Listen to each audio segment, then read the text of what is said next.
Rightio, let's go. I wish I hadn't said that. Tying in with what I've said about the selflessness experienced by experienced meditators, and the fact that some people being genetically programmed to enjoy life more than others, in many ways being similar to a serendipitous form of brain damage.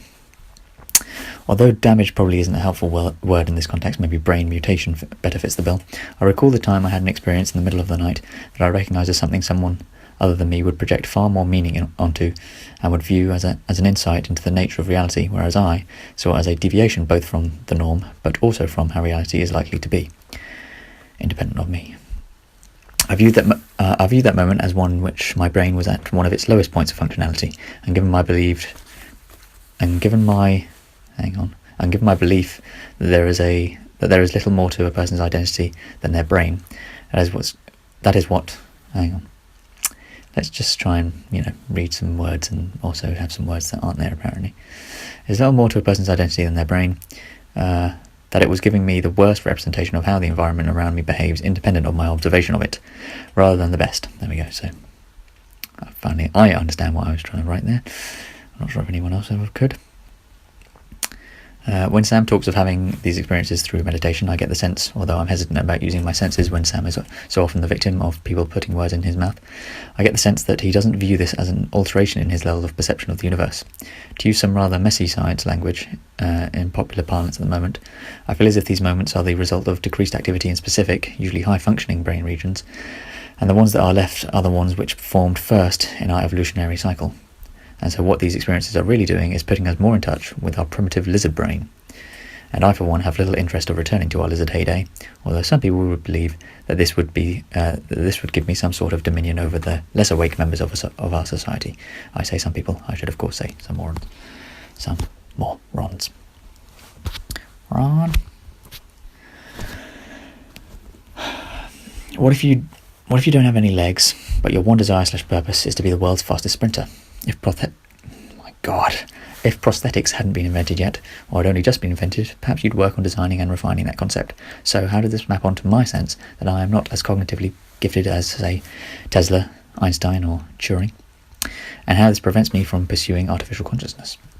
Well, for starters, I think most people would assume that if you want something enough, you'll do anything and everything you can do to try and make it a reality.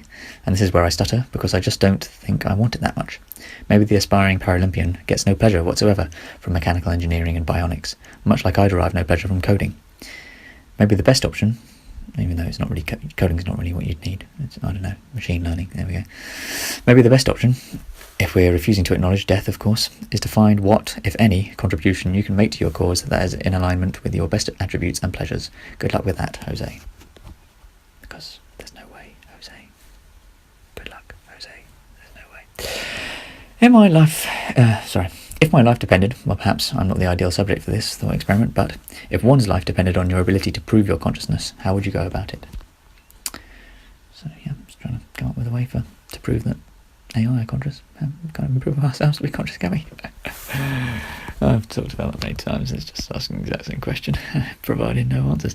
After re-listening to the Sam Harris-Stuart Russell podcast, I think I'm able to narrow down why people like Stuart and David Deutsch disagree. Well, at least in that podcast, they mentioned David Deutsch, and now he supposedly disagrees with what he says.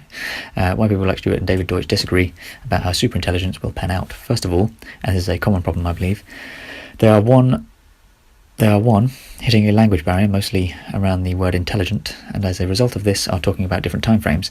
David's definition of superintelligent includes the intelligence to discern moral judgments using its intelligence, which is far more similar to my interpretation.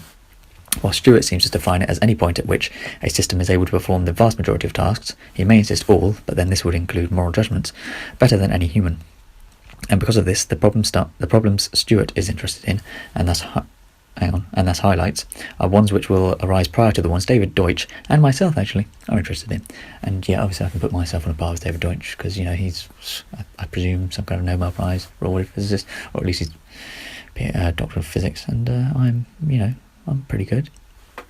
Also, Stuart seems to be happy to assume that a machine which questions our decisions if it isn't sure it's what we really want, that this machine won't need any form of extrinsically sourced objective. However, I see it as an oversight not to consider what is driving it to want to do what you really want in the first place.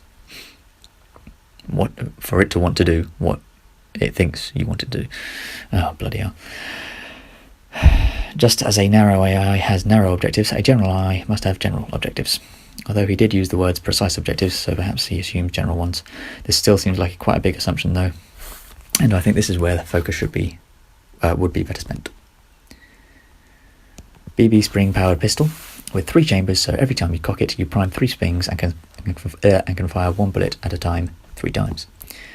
Compressible bullets. Bullets which fly through the air very aerodynamically, almost identically to a normal bullet. Well, not really.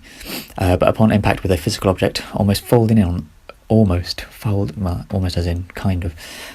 themselves in a kind of accordion / deck chair / other compactable fashion to reduce the strength of the impact to less than that of a BB. First mental image is of a hollowed out bullet made of some kind of plastic or perhaps rubber. 3 to 4 rings getting bigger towards the back of the bullet, each ring connected to the one behind it by a few thin lines, making a kind of spiral around the bullet. It's kind of like a basket. Do you get folding baskets? Anyway, spiral around the bullets, gaps between lines either filled in with very thin membrane-like part to minimise air resistance or left open. But then rings would also need to be very aerodynamic, and you'd probably just get all kinds of fucking problems. And also, it wouldn't be very easy to launch, would it? Just thought about that bit. Maybe even have fins to help guide them. Whoopsie daisy. Oopsie. Oh, Daisy. You crazy. Well, that's it. Well, that was fucking brilliant. Really glad that I didn't stumble and stutter all over the fucking place. Fucking did, didn't I? 3, 2, 1.